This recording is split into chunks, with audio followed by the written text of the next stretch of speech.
Well, hello everyone, and welcome to Risk, Stress, and Scarcity. My video, I came in twice there. Well, thanks, Sandra and Kareem. Really appreciated your provocative and profound points. We truly are at an existential moment, I think, with so many intersecting challenges. A quick reminder too, put your questions in the chat. There's some really, really great comments, and I believe that we'll be able to capture those and actually carry this conversation forward beyond this conversation here today.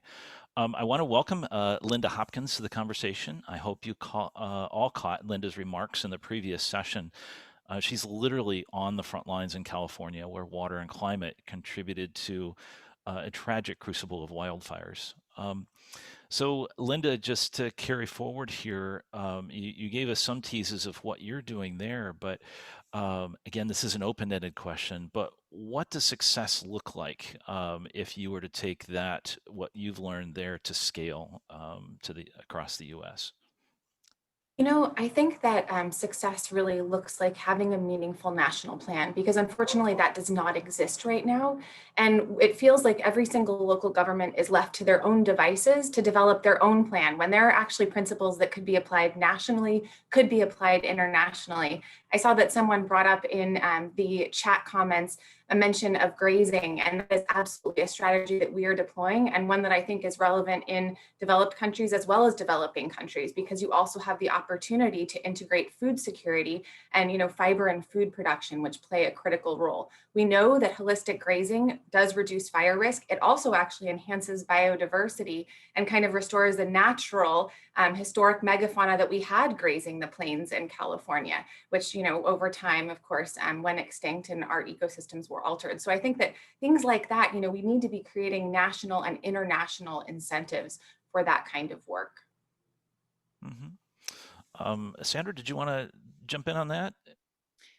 Sure, Carl. I think Linda's just made a really important point about grazing, for one. I have an example in my book of a ranch here in New Mexico, where through this practice of managed intensive grazing, the number of native grass species went from 5 to 45. And National Audubon Society has awarded that ranch a beef-friendly certification, a bird-friendly beef certification, because the ranch has recreated habitat in some of the areas where birds are declining most rapidly. So it's a great example of how producing, through regenerative agricultural practices, we can build habitat, we can put more carbon in the soil, we can store more water in the soil, we can restore native grasslands and bring birds back.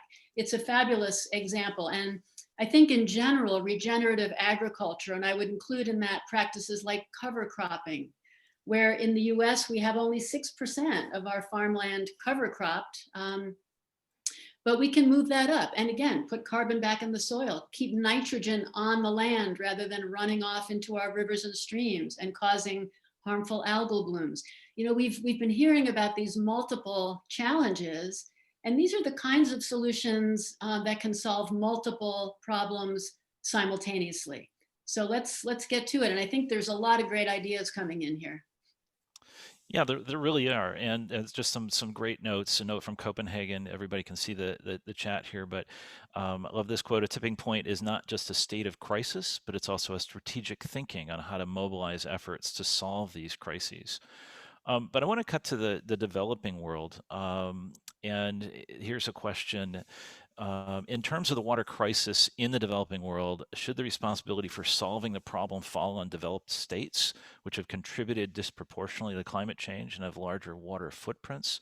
And what role should countries like the US have in the global push for improving water resources? That's a big one. Is that for Kareem or That's for Kareem. Anybody wants to take that? I mean, I'll start. If I think absolutely we have some responsibility to invest in building climate and water resilience in developing countries, in poorer parts of the world, which will suffer more in many ways than the richer countries. And yet, of course, the richer countries have caused more of the problem. So, I think there it's very clear that there does need to be a transfer of of resources, financial and otherwise, to enable that sort of building of global resilience. And again, we're in this together. This is a global challenge. We need to act as a global community and work together on it. Yeah, I completely agree with that. What Linda said earlier is that in this country alone, we have too much bifurcation of our effort in terms of water policy. So she talked about developing a national plan. I think we need to develop a global plan. But not only the problem has been all along, when we develop these plans, it's always been sort of isolated, like looking at water alone. You've got to look at the issue much more broadly. So maybe this is much more ambitious than we should be considering right now. But unless you have, for example, the Biden administration wants to focus on climate change, why not bring water along with it? Because agriculture, water, energy all go together. We need to think about it in that global, holistic manner. It's not just the fact that we want to look at it globally from a geographical perspective. We have to look at it from a perspective of how these things are integrated, how they can affect one another. So we need to think much more broadly than we have been doing up to now. And that's been my biggest fault. The second thing I would say is people who are specialists in this area, like Sandra, who's very effective in talking to the public, but many scientists who work in this area, engineers, they're not very effective in communicating with the public. And public education is a very important element of what we have to do. So we have to do it both regionally, we have to do it nationally, and we have to do it globally. Mm-hmm. Linda, how did you educate? I was going to ask, yeah, how did you educate your not only constituents, but your communities? And I just want to follow up on what Kareem said. I agree wholeheartedly that, and I think that one of the things that we lose when we look at things in silos is that there are so many win-win-win opportunities, right? Especially when you talk about something like regenerative agriculture, where it crosses disciplines, where there are benefits to water, to biodiversity, to food security. And I do agree that we need to think internationally and that we have a responsibility as the United States, which has contributed so substantially to carbon emissions that, are just impacting the developing nations so heavily, to really take a lead role in this and to put our money where our mouth is, because plans are great, but I have learned in local government that a plan is only as good as the money to actually implement it. So we need to actually step up and fund these creative solutions, both locally, at a state level, at a national level, and at an international level. And I do agree that communication is also critical. I think that our conversation here in Sonoma County really changed when people saw the direct impacts. And there is nothing like that personal impact to really spur action. And I think that the more that we can tell those stories, whether it's a story, some of the things that were shared so compellingly around the globe, or the story of Sonoma County, or what happened in New Mexico, or, the fires that Southeast America has been also experiencing as well. We have a lot of personal stories, and I found that sometimes anecdote is a way to hit people's heart, and then that gets them headed in the right direction. You sometimes have to hit the heart almost before you hit the head, I've found in government. Yeah, I always say that we have the sciences, but we also have behavioral and social sciences as well. And oftentimes they're left out of this conversation. And Felix Dodd's also chimed in, noting that water seems to be siloed and that the water community needs to do a better job focusing on these interlinkages. So why do we think that water hasn't reached that tipping point maybe in some communities, but in, say, on the national stage, particularly in politics and in finance? What's holding us back? I can start us off. I think it's back to one of the original points we made this morning about taking water for granted. I think, the engineers, hats off. The engineers around the world have done, by and large, a fabulous job of bringing water to our homes, of good enough quality that most of us, now there are a large number of people that are not yet in this category of having reliable, safe access to drinking water. But for most of us, it is such a luxury that we turn on a tap and there it is. We order food, we get food from the market. We don't have to worry about that food security. And so again, hats off to the engineers. They've been very, very successful in this. So we haven't really had to play a role, I think, as a community of citizens. And I think that time is over. Kareem made the excellent point about our personal water footprint. It can start right here. It can start with us. with our daily choices about what we buy, what we eat, how much we buy, and so on. And then get involved in the community. Again, this example I mentioned earlier about the Rio Grande Water Fund, building fire resilience so we have access to clean water, and so that the debris coming down from fire, burned areas isn't gunking up our water systems. We can help with that. So I think getting involved is really, really important. And we're underfunding. If you look at any country in the world, we are not investing adequately in infrastructure, both gray infrastructure and increasingly the need for green infrastructure. I think we need to start revolving loan funds so that cities and communities can access the financing to put in green infrastructure to deal with more flooding, for example. So those are just some things top of mind, but there are so many more we could talk about. Well, if I might just say a couple of words. Carl, you did a great job in presenting what was happening around the world, because you took some photographs working for the National Geographic. What Sandra pointed out is quite clear. We take water for granted when we live in a place like the United States. And most parts of the United States, there might be parts of it that may have concern about water scarcity, but by and large, we live in places where water is delivered in our taps. But just go to any developing country today, particularly in sub-Saharan Africa and many parts of Asia, Latin America, people don't get water in their taps. They have to go miles to pick up water from a local stream. And usually the burden falls on women and young girls to do that. They understand the scarcity of water. Look at the UN statistics, the demographic statistics. We're talking about having a population close to 10 billion people by 2050. And their latest water development report points out that by that same year, 2050, 6 billion people in this world will be living in areas where water scarcity is rampant.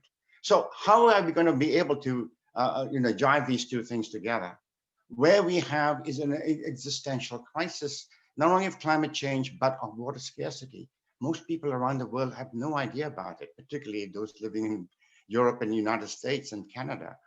If you just have a quick visit to any developing country today, you will recognize that water is not taken for granted.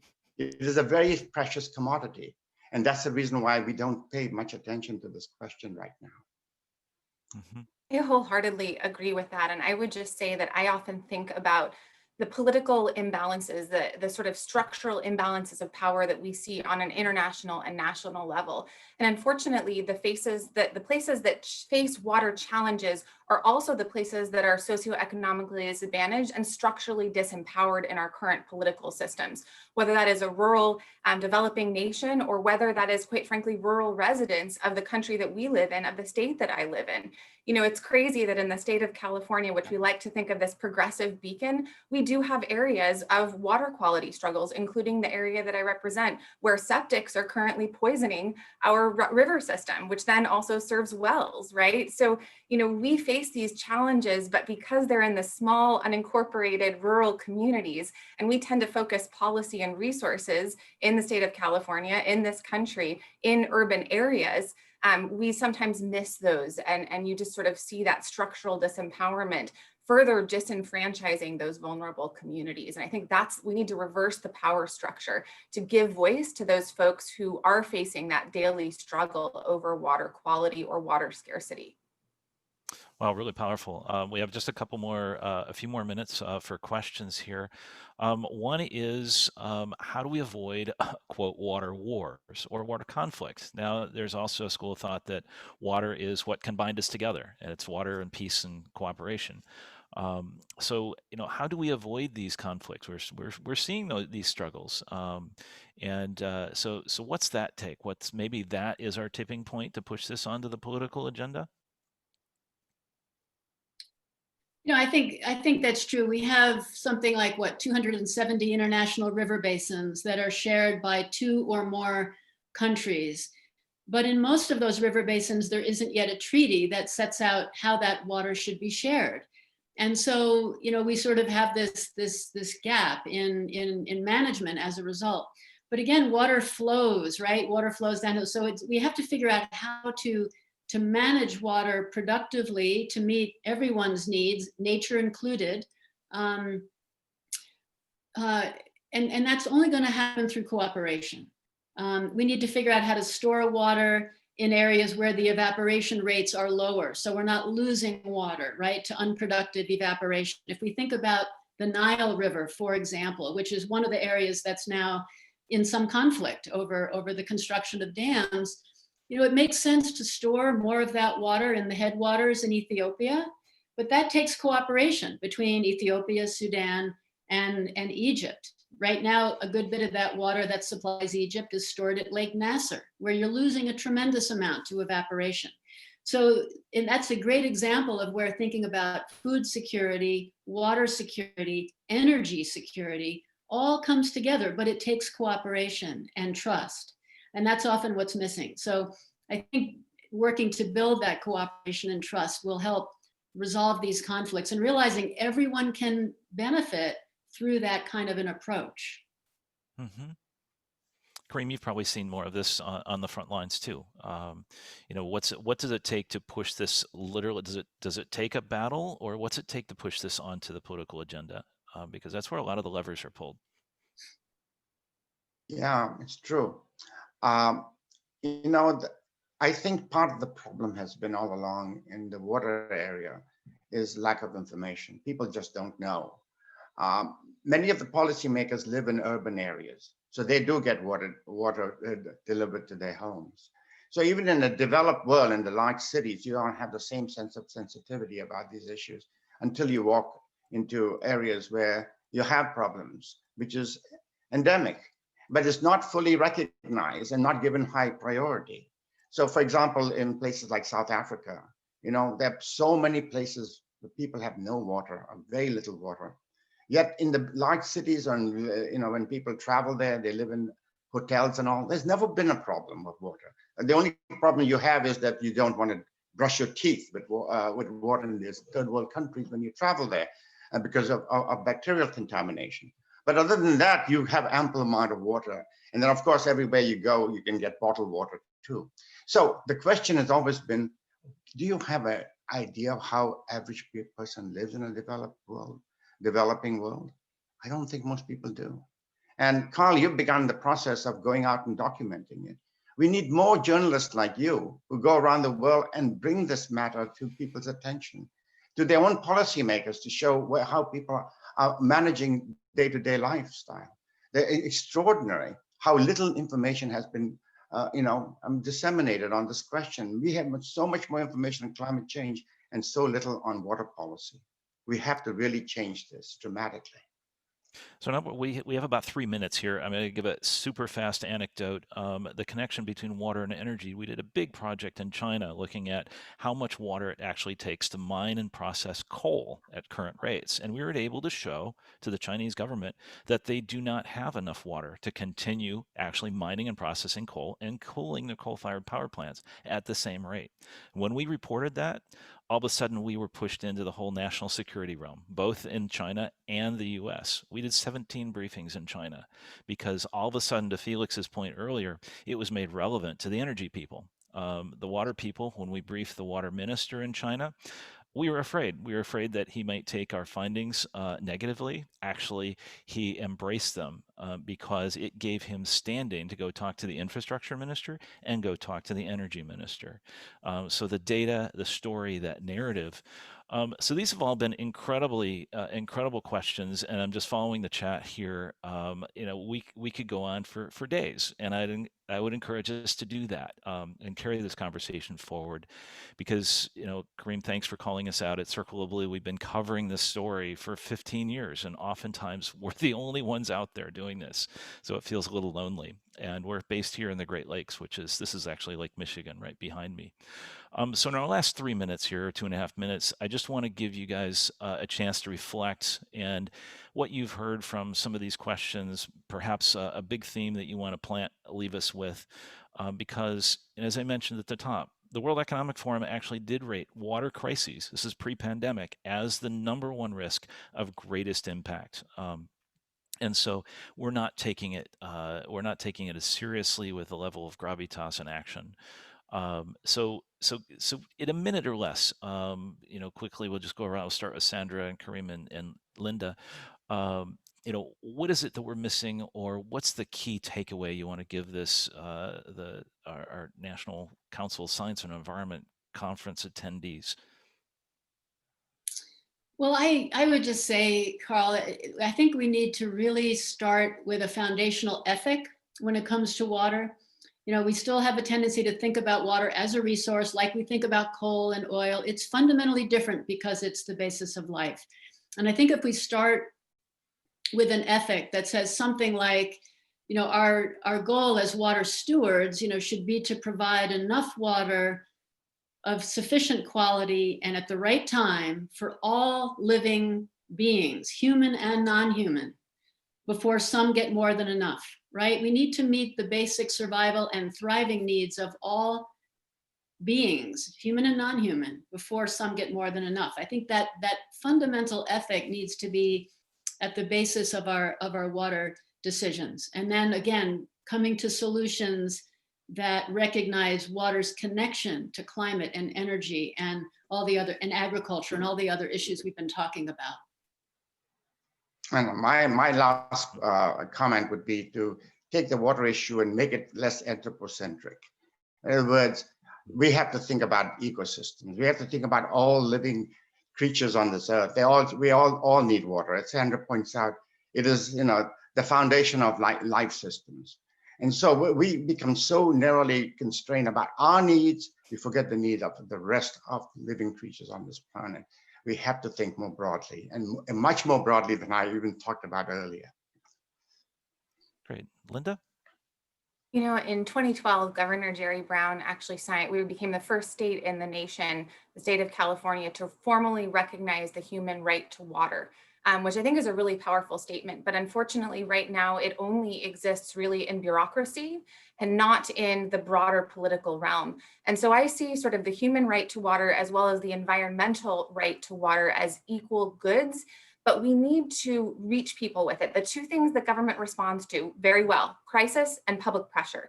And so there needs to be, through journalism, through anecdotes, through those stories of folks who are struggling with access to water, a broader awareness in the public that can then lift up the pressure at all levels of government to prioritize this as an issue. I mean, we saw government respond to Black Lives Matter at all levels of government in a way that was unprecedented, certainly in my community. And so an effort like that to really bring it forward and create the wind in the political sails, I believe, is what we need. Wow, terrific. What a great panel. Thank you all, and thanks everybody for terrific questions and comments. Really amazing. And so we're going to hand this back to Erica, who is going to tell us what's next. Hi, Erica.